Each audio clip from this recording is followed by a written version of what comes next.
दिख रही थी। वह बहुत शान से उठी और बड़े तेवर से मंच पर आने लगी। सभी योद्धाओं को मेरी तरफ से भी बहुत बहुत शुभकामनाएं। मैं उम्मीद करती हूँ कि आप लोग आधे घंटे में फ्रेश हो जाएंगे और उसके बाद में आप लोगों को तीसरी और आखिरी टेस्ट के बारे बताऊंगी। फिर सभी योद्धा करीब रखी हुई कुर्सियों के ऊपर बैठ गए और हर बार की तरह आर्यन, प्रियंका, अजातशत्रु और प्रीति सभी लोग क्षितिज के साथ ही बैठ गए थे। लेकिन इस बार उन लोगों की बातें थोड़ी कम हो रही थी, क्योंकि उनके ग्रुप में एक नया मेंबर आ गया था और वह थी संवेदा। संवेदा, तुम भी टेस्ट उत्तीर्ण हो गई क्या? प्रीति ने थोड़ा जलन भरी नजर से उसे देखकर बोला और संवेदा भी समझ गई कि प्रीति को क्षितिज पसंद है और इसी वजह से वो नाराज है। लेकिन मानो संवेदा को कोई फर्क ही नहीं पड़ा था।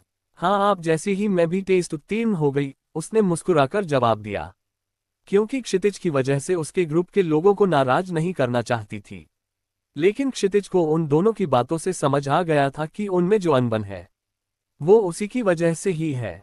लेकिन वह कुछ नहीं बोला, उसने अपना मुंह फेर लिया और दोनों लड़कियों को भी समझ गया कि उसे उनकी बात अच्छी नहीं लगी, इसलिए वो लोग भी चुप बैठ गए। तभी आर्यन, जो आजू बाजू के लोगों के पास गया था, वो दौड़ते हुए आया और हौंफते हुए उसने कहा, क्षितिज भैया, खबर ऐसी आई है कि अगली टेस्ट जो आखिरी होने वाली है वो अभी तक की सबसे मुश्किल टेस्ट होने वाली है। मुश्किल मतलब ऐसी कितनी मुश्किल? अजातशत्रु ने उसकी तरफ उत्साह में देखते हुए पूछा। अपने ड्रैगन पर बैठकर एक भूल भुलैया में योद्धा को जाना पड़ेगा और वहां अनगिनत रुकावट आएगी, वो भी अनदेखी जो पहले वो मौजूद नहीं रहेगी, अपनी सांसें लेते हुए आर्यन ने कहा। फिर इसमें क्या बड़ी बात है? प्रियंका ने पूछा। लेकिन इसमें एक शर्त है कि ड्रैगन से कोई भी योद्धा नीचे नहीं उतरेगा। ये सुनके तो सबको थोड़ा झटका लगा। अब समझी मैं कि इसमें क्या मुश्किल बात है, प्रीति थोड़ा एटीट्यूड के साथ बोली और एक बार नजर संवेदा की तरफ डाल दी थी। छोड़ो, अभी से चिंता करके कुछ नहीं होगा, जो होना है वो आगे देखा जाएगा। ऐसा कह के संवेदा उठ के खड़ी हुई और मैदान में खड़े होने के लिए चली गई।